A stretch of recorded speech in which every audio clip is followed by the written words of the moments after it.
Okay, so let us first start with matrix. What is a matrix and why do we require matrices? So first of all, let me start with this basic definition that why matrices are required at all. So this is the first thing that could be answered. So here, the requirement of matrices lies in the fact that we have a lot of data which is present with us in many forms. So a very good way to represent any data is representing it through the form of matrices. So we can handle a large amount of data and information from matrices, and whenever we wanted to make some calculations out of that data, matrices play a very important role. For example, so let me give you example for a large data and how matrices play a useful tool when we have such a large amount of data with us. Suppose the task that has been given is that collect all the data of all the students, and in that data we are required to calculate the marks for every student for every subject. Now this would be because there are so many classes, there are so many courses, and for each courses you have so many subjects. So you see we how many such data that is going to be available to you, right? So now what you can do, you can create a very large matrix for that. This is one thing, and then you can list down everything. If that is a 2 cross 2 thing, that means you just have a class and a subject, but in this case you also have a student with you, so that means you require 3 information points in this. So in this case we just cannot use these matrices. So what we can do instead is, instead of creating this large matrix or a large array of data, what we can do, we can create a data, or you can say we can create a matrix for single class, and the number of such matrices would vary for different classes. For example, if I am talking about your class only, BBA, right, or BCom, so in this case I can on the left hand side take students according to their roll number or name, whatever is required, right? First student, second student, third student, fourth student, and so on. And here I can list down the subjects. For example, right now we are studying business mathematics, or one subject could be linear algebra, or you have business, right, or any other subject. So all the subjects are listed here and all the students are listed here. So I can mark down the marks for this particular student for this particular subject is this one, and then this one, this one, this one, and so on. So you see I have different numbers listed down here in the form of array, where each number corresponds to certain subject and each number here corresponds to certain student. So you see how easy it is to look at this data and to tell which marks belong to which student and which subject. So that now if I have to make calculation, it would be much more easier for me to make such calculation, because say if a subject teacher from business mathematics wanted to see how have the students scored in their subject, so in that case I can directly take the average of all these numbers and then make a conclusion here. Or if I wanted to see the performance of a particular student for all the subjects, so what I can do, I can have a look at this particular line, which I am calling this horizontal line as row. So here also we can have a look at all the data points and we can see how by taking the average, what is the average performance of this student n, right? Say, so this is the idea. So we can list down all the data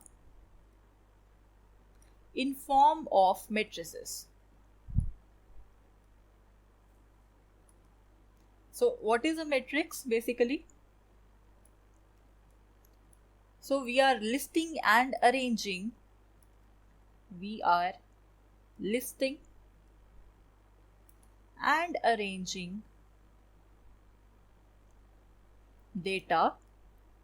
It could be number, it could be some other information, but in mathematics we usually deal with numbers, so we are just taking numbers. So we are listing and arranging data as array, where each row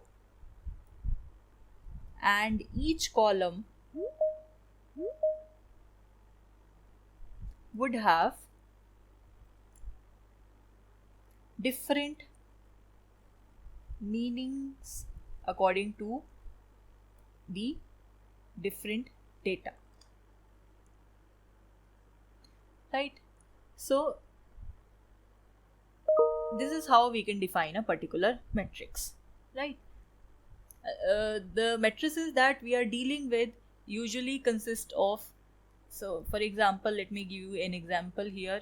Say we have a matrix 1 2 3 4 5 6 7 8 9. This is one kind of matrix. I can call this as matrix A. So we usually represent any matrix as capital letters through capital letters, and we use square brackets to denote the matrix, right?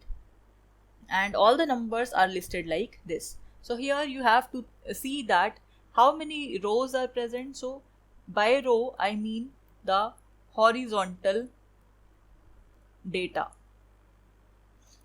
So we have 3 rows for this matrix. We have 3 rows for this matrix. So we call this as the first row, this as the second row, this as the third row.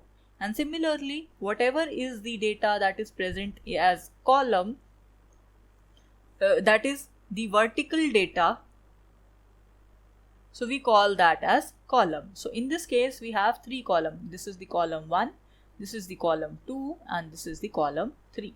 So this is the first column, this is the second column, this is the third column. And for rows we have this as the first row, this as the second row, and this as the third row, right? Now this is about rows and columns. Now when we talk about rows and columns, immediately a thing that comes to our mind is order of the matrix. Now what is the order of the matrix?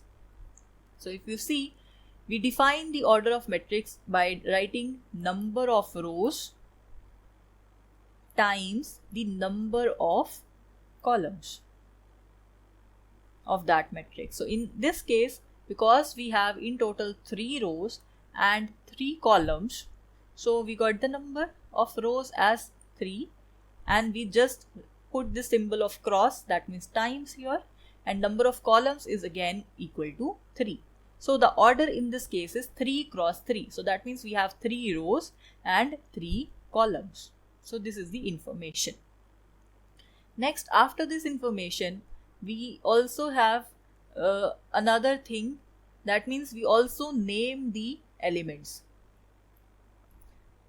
So how do we name the elements?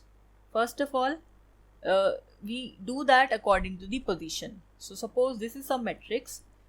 Let me take a 3 cross 3 matrix only.